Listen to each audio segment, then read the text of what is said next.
もうちょっと綺麗に丸を指定したいな。画像認識のマスクか。どうせ綺麗に指定しなくても問題ないって言うんでしょ。いやいや、確かに区別さえできれば画像認識には影響ないけど、綺麗に切り抜きたい気持ちはわかるよ。そういや、昔は自動で枠を認識するやつがなかったっけ？ああ、あれね、改良するつもりで一旦引っ込めたんだけど、沼にはまっちゃって。で、今はないの？もうしばらくはないです。じゃあこのちょっとしたズレはどうしろと？手作業でちょっと便利なやり方なら。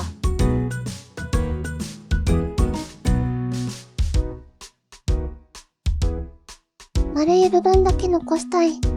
まあまあ、まずはさらっと画像認識の枠の基本だけ。しょうがないな。基本は四角の枠で認識するんだっけ？枠で指定した画像部分が画面に出てるかを判定する。枠に背景が入ってたり、丸い部分だけで判定したい場合とかに、いらない部分をマスクするんだよね。マスクしなくても、類似度の指揮値を下げれば背景部分が違っても判定できたりするけど、背景部分で一致しちゃったりするから、マスクせずに指揮値を下げるのはおすすめできないね。必要なところだけを指定する手間があるってことね。その代わり手軽で早いはず。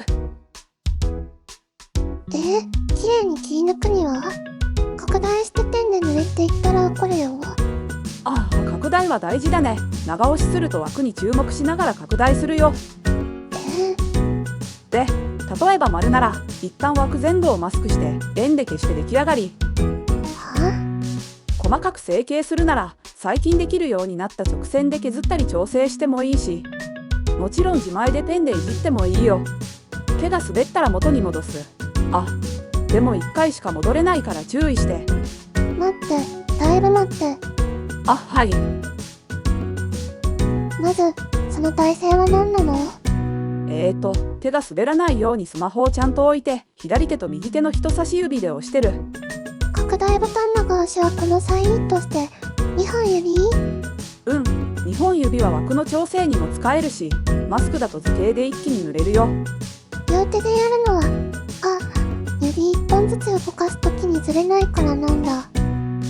そういうこと。片手だとどうしても2本とも動きがちだし、両手ならスマホ固定もしやすいし。なるほど。だけどアプリのチップスっていうより指の使い方のチップスになってない？じゃああとは便利かもしれない使い方をちょっとずつ。色域選択でタッチしたところの色だけマスクできます。